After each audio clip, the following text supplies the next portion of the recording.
یہ استغنا جو ہے، استغنا کا مطلب یہ ہے کہ انسان کو اللہ کی طرف اس طرح متوجہ کر دیا جائے کہ اس کی زندگی میں جو بھی کچھ ہوتا ہے اس کا ذہن غیر اختیاری طور پر اللہ کی طرف چلا جائے۔ اب اس کے طریقے جیسے میں نے آپ کو بتایا کہ وہ پریشانی بھی کوئی لاحق ہو سکتی ہے، کوئی بیماری بھی ہو سکتی ہے، وسوسوں کا اور بے یقینی کا طوفان بھی دماغ میں آ سکتا ہے۔ اس کی مدت بھی ہوتی ہے، مدت اس کی 1 دن سے لے کر 10 سال تک کا عرصہ اس کا ہوتا ہے، اور تصور میں اس کو حیرت کے نام سے یاد کیا جاتا ہے۔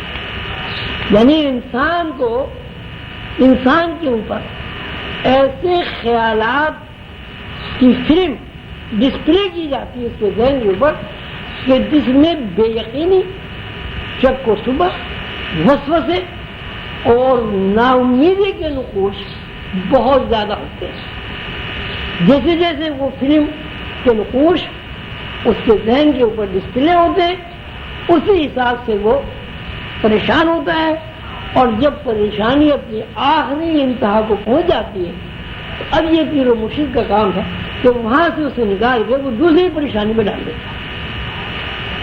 پھر جب وہ اس پریشانی سے نکلتا ہے اسے تیسری پریشانی میں ڈال دیتا ہے۔ تو جو قندر بابا اور رحمۃ اللہ علیہ نے حضرت عبدالعزیز بن دباغ کے شاگرد کا مجھے قصہ سنایا۔ حضرت عبدالعزیز دباغ کے ایک شاگرد تھے جنہوں نے یہ ابریز کتاب لکھی ہے، پیر و مرشد کی خدمت میں مستقل رہتے تھے۔ پیر و مرشد نے فرمایا کہ بھائی تم شادی کر لو۔ انہوں نے کہا نہیں سرکار شادی تو نہیں کرنی، میں شادی اب کیا کرنی ہے، آپ کے پاس ہے یہی شادی ہے۔ بہرحال انہوں نے مجبور کر کے ان کی شادی کرا دی۔ جب شادی کرا دی تو ذہن بیوی کی طرف زیادہ ہو گیا، اور یہ ہے اصول بات ہے کہ شادی کے بعد آدمی کتنی شادی سے پہلے باتیں کرے، شادی کے بعد ذہن اس کا والدین سے، بھائیوں سے، دوسرے اعزاء سے، رشتے دار سے، کہ یہ جبلی بات ہے، ذہن بیوی کی طرف ہو جاتا ہے، اور یہ کوئی بری بات بھی نہیں ہے۔ کچھ عرصے کے بعد انہوں نے مرشد صاحب نے، پیر و مرشد نے پوچھا کہ بھائی یہ بتاؤ کہ تمہیں بیوی سے زیادہ محبت ہے یا ہم سے زیادہ محبت؟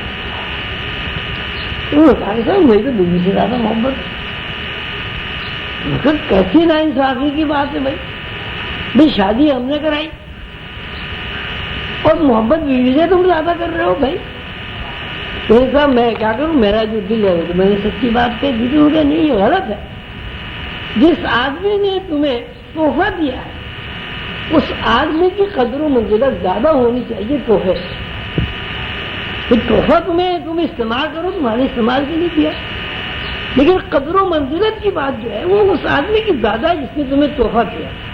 مختصر یہ کہ ان کے ذہن میں کہ وہ مرشد کی جو اہمیت ہے وہ اتنی نہیں ہو سکی جو بیوی کی ہو سکی، جو بیوی کی تھی، اور وہ بیوی جو ہے اللہ کو پیاری ہوگی بڑھ، بہت تکلیف ہوئی، بہت اذیت ہوئی۔ کافی دنوں کے بعد ذہن ہلکا ہوا، بیوی کی یاد جو ہے وہ کم ہوئی، انہوں نے دوسری شادی کرائی۔ وہ دوسری شادی جو تھی وہ اس سے بہت زیادہ خوبصورت بیوی تھی، اس کی اللہ نے ایک بیٹی بھی دی تھی۔ اب انہوں نے پوچھا کہ بھائی اب بتاؤ بیوی سے زیادہ محبت ہے یا ہم سے زیادہ محبت ہے؟ صاحب میں تو کیا کروں، بڑا مجبور ہوں، کیا کہوں، مجھے تو بیوی سے زیادہ محبت۔ اس کا مختصر یہ بیوی مر گئی۔ اب بیوی مرنے کے بعد انہوں نے، کیونکہ بیٹی بیوی کی نشانی تھی، بیوی کی طرف سے ذہن ہٹ کر بیٹی کی طرف آ گیا۔ اب بیٹی کو بے انتہا پیار کرنے لگے۔ پھر انہوں نے پوچھا کہ بھائی بیٹی پیاری ہے یا ہم پیار ہیں؟ تو وہ کہہ جی پیاری تو زیادہ بیٹی ہی رہتی ہے، وہ بیٹی مر گئی۔ 3 دفعہ انہوں نے پھر شادی کرائی۔ اب جب انہوں نے کچھ عرصے کے بعد پوچھا بھائی تم یہ بتاؤ بیوی سے محبت زیادہ کرتے ہو یا ہم سے محبت کرتے ہو؟ تو فرمایا جی بیوی میں کیا رکھا ہے، آپ ہی ہیں اصلی محبت۔ یہ تو ایسی بیوقوفی کی بات ہے۔ دیکھیے مقصد یہ ہے کہ انہوں نے ایک تجرباتی عمل سے گزار دی۔ بات بڑی سخت ہے کہ 2 بیوی مر گئی، 1 بیٹی مر گئی، اور تیسری دفعہ اس بندے کے ذہن میں یہ بات آئی کہ میں کس قدر نادان اور بیوقوف ہوں کہ جس نے میری شادی کرائی وہ موجود ہے، وہ بیٹھا ہوا ہے، 1 بیوی مر گئی، دوسری مر گئی، بیٹی مر گئی، تو جو ذریعہ میری اس خوشی کا، اس تسکین کا اور اس آسودگی کا ہے وہ موجود ہے۔ تو یہ ایک ایسی نادانی ہے کہ جو چیز موجود ہے اسے میں نظر انداز کر رہا ہوں، اور جو چیز پانی ہے اس کو میں اہمیت دے رہا ہوں۔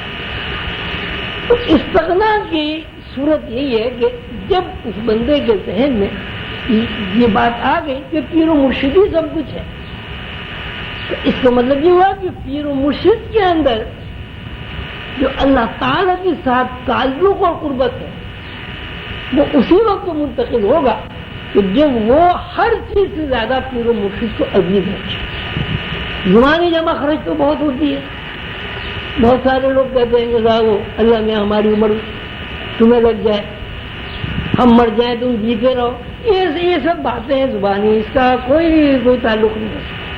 جیسا ہماری تو زندگی جو ہے بس وہ پیر و مرشد کے لیے، ہمارا تو سارا کاروبار پیر و مرشد کے لیے، ہماری تو بیوی بچے ہی پیر و مرشد کے لیے۔ لیکن یہ تجرباتی طور پر جب آدمی اس سے گزرتا ہے تو پھر واقعی جو کچھ وہ کہتا ہے ایسا ہوتا نہیں، لیکن وہ چیز اس طرح ہو جائے اس کے لیے اس کو پریکٹس کرائی جاتی ہے، اور اس کو استغنا کی طرز فکر سے مانوس کرنے کے لیے، استغنا کی طرز فکر اس کے اندر راسخ کرنے کے لیے، اور اس کو یہ سمجھانے کے لیے کہ وہ زبانی کیا کہہ رہا ہے اور اس کے دل میں کیا ہے، اس کو تجرباتی زندگی سے گزارا جاتا ہے۔ اور جب وہ تجرباتی زندگی سے گزر جاتا ہے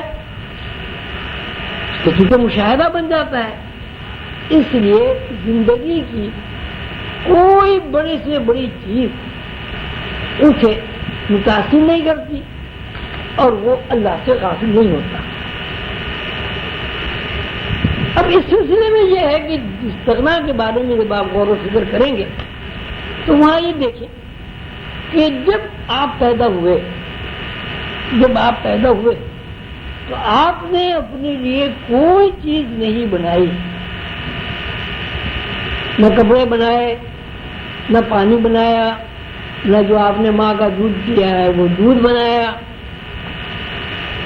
مطلب یہ ہے کہ جب آپ پیدا ہوئے تو آپ کی زندگی میں کام آنے والے تمام وسائل پہلے سے موجود تھے۔ آپ کے اندر جوانی بھی تھی، آپ کے اندر بڑھاپا بھی تھا، آپ کے اندر عقل و شعور بھی تھی۔ اب جیسے جیسے آپ زندگی گزارتے رہے اسی مناسبت سے اللہ تعالیٰ کے بنائے ہوئے وسائل، اللہ تعالیٰ کی بنائی ہوئی ضرورتیں جو آپ کے جسم کو تھیں یا اللہ تعالیٰ نے اس جسم کے لیے ضرورتیں پیدا کی آپ کو میسر آتی رہی۔ لیکن جب آدمی بڑا ہو جاتا ہے، جوان ہو جاتا ہے، کوئی کاروبار کرتا ہے، محنت مزدوری کرتا ہے، اب وہ یہ کہتا ہے کہ میں نے کاروبار کیا، میں نے ملازمت کی، میں نے عقل استعمال کی، میں عقل استعمال نہ کرتا تو کاروبار کیسے ہوتا، میں اگر محنت مزدوری نہیں کرتا تو روٹی کہاں سے کھاتا۔ حالانکہ اگر طرز فکر صحیح ہو تو یہ بات ذہن میں آتی ہے کہ یہ محنت مزدوری کا جو عمل یہ شروع ہوا 18-19 سال 20 سال میں، تو 18-20 سال کی جو عمر گزر گئی پیدائش سے لے کے 18-20 سال تک، اس میں نہ آپ نے محنت مزدوری کی، اس میں نہ آپ نے کوئی کاروبار کیا، اس میں نہ آپ نے اپنا عقل اور دماغ استعمال کیا، لیکن 20 سال تک آپ نے کھانا بھی کھایا، 20 سال تک آپ نے کپڑے بھی پہنے، 20 سال تک آپ کے اندر عقل و شعور کا اضافہ بھی ہوا، 20 سال میں آپ بالکل ایک چھوٹے سے بچے تھے، اپنی حرکت بھی آپ خود نہیں کر سکتے تھے. اب 20 سال میں آپ دوڑنے بھی لگے، بھاگنے بھی لگے، لڑائیاں بھی لڑنے لگے، کشتیاں بھی لڑنے لگے. کہ آپ کے اندر طرز فکر استغنا کی ہوگی